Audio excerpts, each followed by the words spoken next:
দেশকে অস্থিতিশীল করে নির্বাচন পেছাতে কিছু রাজনৈতিক দল পরিকল্পিতভাবে ষড়যন্ত্র করছে বলে মনে করে বিএনপি। বিএনপিকে বিতর্কিত করতে মিটফোর্ডের হত্যাকাণ্ড ঘটনা নিয়ে অপরাজনীতি করছে বলে মনে করেন দলটির মহাসচিব মির্জা ফখরুল ইসলাম আলমগীর। আর মির্জা আব্বাস বলেন, হত্যাকারীর সাথে এনসিপি নেতার ছবি থাকলেও বিএনপির উপর দায় চাপানোর অপচেষ্টা হচ্ছে। রুদ্র রফিকের সাথে মাইদুর রহমান রুবেল জানাচ্ছেন এরই বিস্তারিত। আইন শৃঙ্খলা পরিস্থিতির অবনতি, জনমনে অস্থিরতা সৃষ্টির অপচেষ্টা ও শিক্ষা প্রতিষ্ঠানে সুষ্ঠু পরিবেশ বিনষ্টের প্রতিবাদে ছাত্রদলের এই বিক্ষোভ মিছিল বিকেলে নয়াপল্টনে দলটির কেন্দ্রীয় কার্যালয়ের সামনে থেকে মিছিলটি শুরু হয়ে শাহবাগ মোড়ে গিয়ে শেষ হয়। সংগঠনটির শীর্ষ নেতাদের অভিযোগ, নির্বাচন পেছাতে গুপ্ত সংগঠনের মাধ্যমে পরিকল্পিতভাবে দেশে নৈরাজ্য সৃষ্টির চেষ্টা চলছে। মব সন্ত্রাসীদের চিহ্নিত করে বিচারের দাবিও জানান তারা। অদৃশ্য শক্তি দৃশ্যমান হচ্ছে, যারা বাংলাদেশের স্বাধীনতা সার্বভৌমত্ব বিশ্বাস করে না, যখনই অস্থিতিশীল পরিস্থিতি সৃষ্টি হয় তার সুযোগ নিয়ে তারা তাদের রাজনৈতিক ফায়দা হাসিল করে।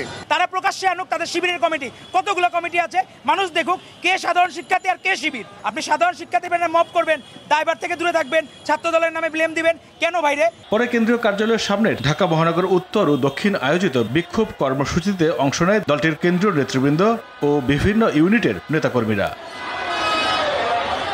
দলের স্থায়ী কমিটির সদস্য মির্জা আব্বাস বলেন, কিছু রাজনৈতিক দল মিটফোর্ডের ঘটনাকে ভিন্ন খাতে প্রবাহিত করছে পরিকল্পিতভাবে।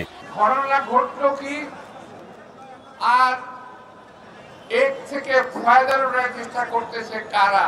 এই ছেলের সঙ্গে এনসিপি নেতৃবৃন্দের ছবি আছে, আমি দেখাতে পারি, আমি চ্যালেঞ্জ করে বলতে পারি এই ছেলের সঙ্গে ছবি আছে, ওদের সঙ্গে যে ছেলে ধরা পড়েছে। বিএনপির উপরে দায় চাপিয়ে দেওয়ার চেষ্টা করছেন।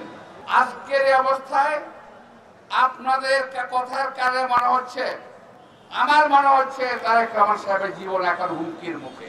আর বিএনপি মহাসচিব বলেন, নির্বাচন যেন না হয় সেই চক্রান্তে লিপ্ত একটি মহল। তারা চেষ্টা করছে বাংলাদেশে যেন নির্বাচন না হয়, তারা চেষ্টা করছে মানুষের ভোটাধিকার যেন প্রয়োগ করতে না পারে, তারা চেষ্টা করছে বাংলাদেশ যেন নতুন করে নতুন সূর্যের দিকে তাকিয়ে নতুন করে জেগে উঠতে না পারে।